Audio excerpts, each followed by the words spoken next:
तेवढ्यामध्ये बजरंग बलीनं हनुमंतराया ग्रामदेवता आहे ती, प्रत्येक ग्रामामध्ये आहे तो, रक्षण करणारा तो आहे तुमचा. आणि जसही याच्यावर, कारण कोणताही भक्त जर आराधना करत असेल, जप करत असेल, तर कोणाच्या बापाची हिंमत नाही त्याला मारण्याची. हा, सोंग करत असेल तर ठीक, पण जो आत्म्यातून करत असेल, कोणाच्या बापाची ताकद नाही त्याला अडवण्याची. ओम नमः शिवाय मंत्र चालू आहे, रिपुदमनचं सैन्य त्यावर तुटून पडलं. जसंही रिपुदमनचं सैन्य आला तसाच बजरंगबलीनं उडी टाकली.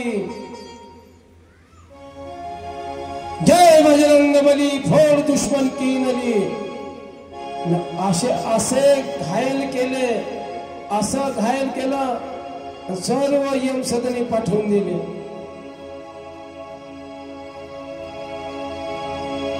आणि तो श्रीकर दररोज उठायचा,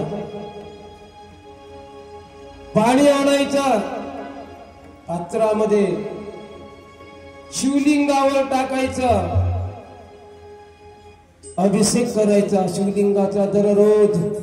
आईला असं वाटलं आपला मुलगा मेला, परंतु ज्याची जशी भावना तशी पूर्वी नारायण. साखरेचा खाणार त्याला देव देणार, देव देते पण कर्म नेते. हा दररोज सकाळ संध्याकाळ शिव तत्वामध्ये विलीन झाला. पाणी घ्यायचा, अभिषेक करायचा आणि फुलं वाहायचे.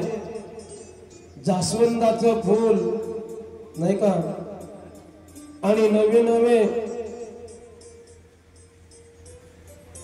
पारिजातकाचं नाही का, पारिजातकाचं जर फूल जर भगवान शिवला अर्पण केलं, लक्षात असू द्या माता भगिनींनो, पारिजातकाचं फूल, पारिजातकाला फुलं कधी येतात? दिवसा येतात का रात्री?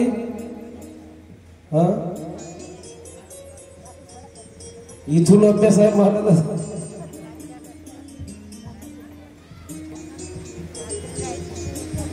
पारिजातकाला फुलं येतात रात्रीचे.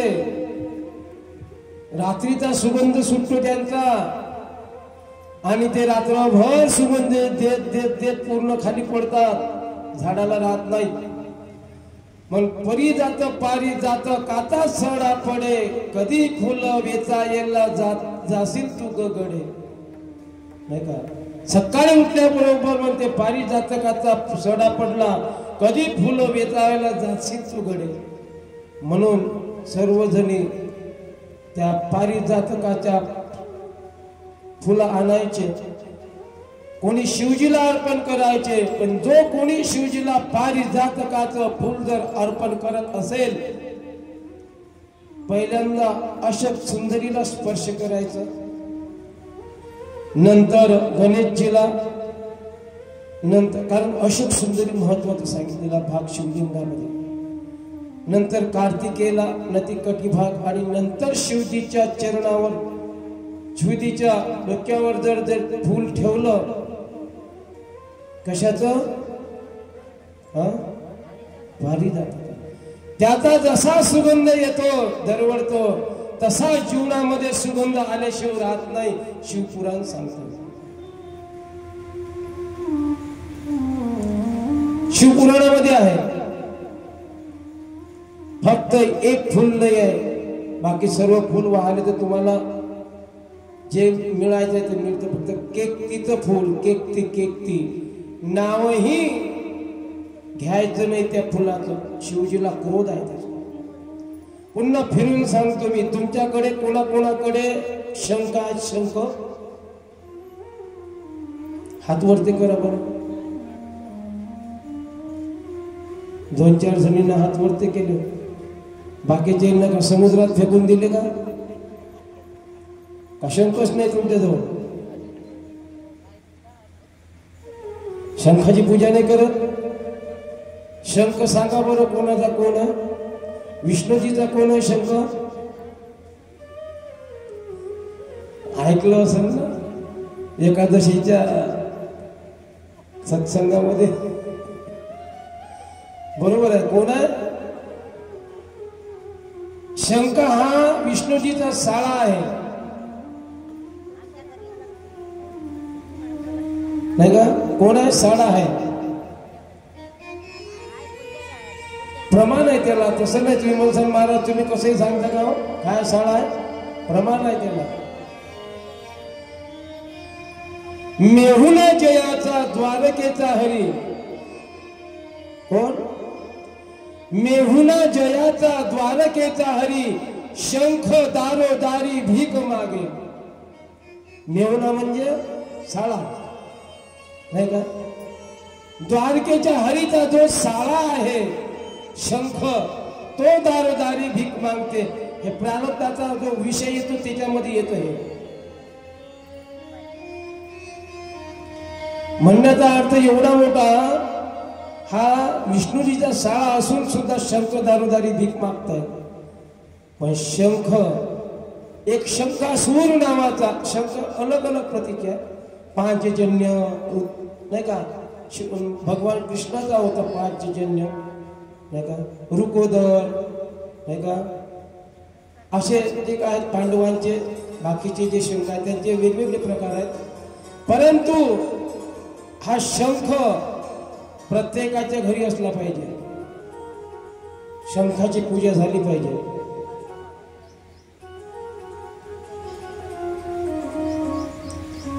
आता शंख तुमच्या घरी आहे, पण त्या शंखानं लिंगावर अभिषेक करू नये.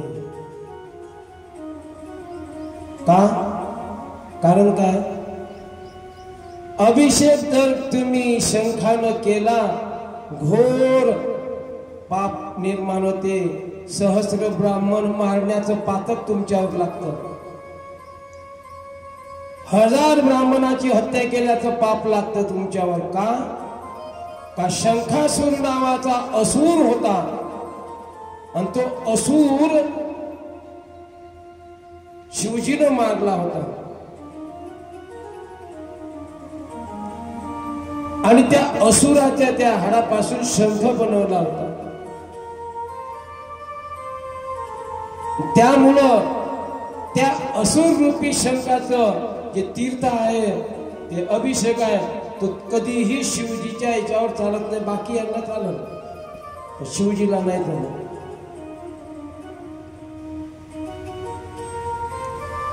अशा काही काही कथा आहे त्यामध्ये, का शिवजीला काय चालतं काय नाही चालत.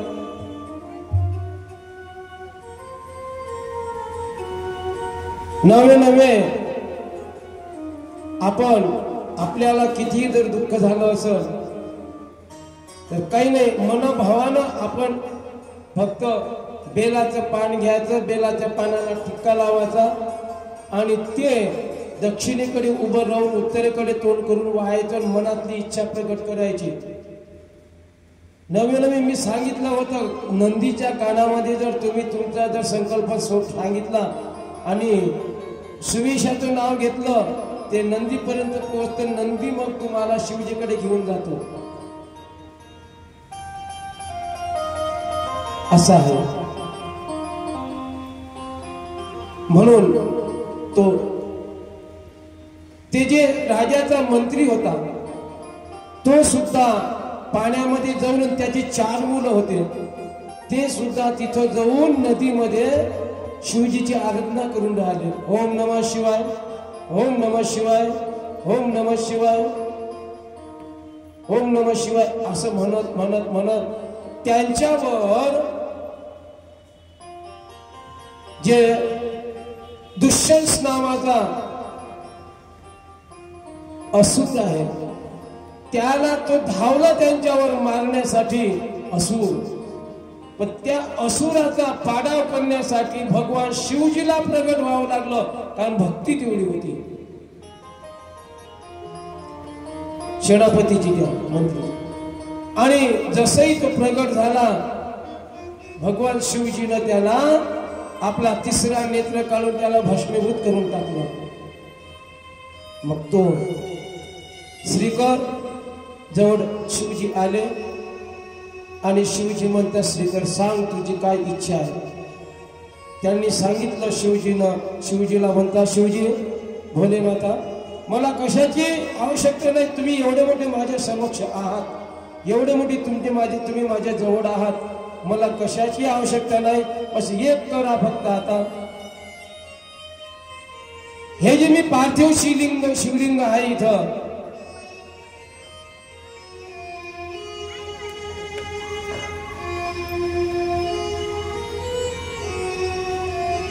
जे पार्थिव शिवलिंग इथं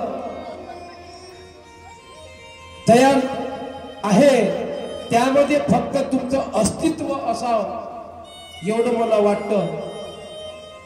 तुम्ही त्यामध्ये स्थित असाव असं वाटतं. आणि ते सेनापती, 4 मुलं आणि या श्रीकर तिथं असताना, नाही ठेवून द्या ना ताई थोडं, मग नंतर वाटू ना, आपण इंटर करू ना, वाटल्या 2-2 देऊ, तुम्ही एक ठेवून द्या ना तुम्ही.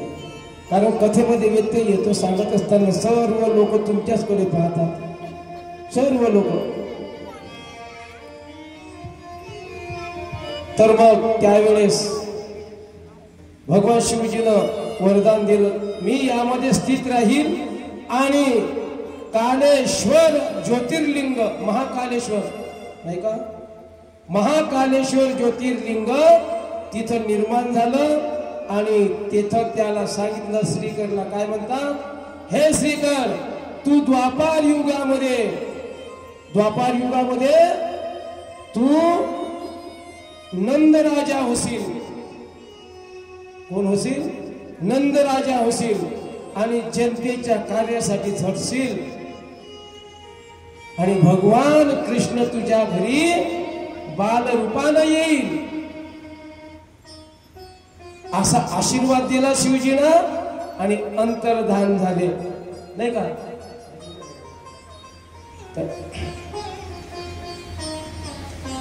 हो